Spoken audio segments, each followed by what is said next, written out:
জয় রাম, জয় রাম।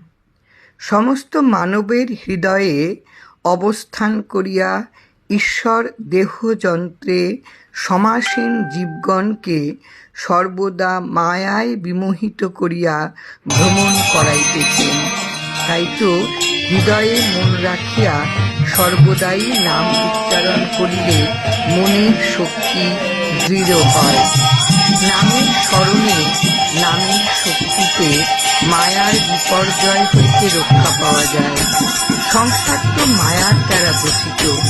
চিত্তে চঞ্চলতা অধিষ্ঠান কহিয়া জীবগণকে কর্তৃত্বাভিমানে জড়াইয়া সুখ দুঃখের ভাগী করিয়া রাখে।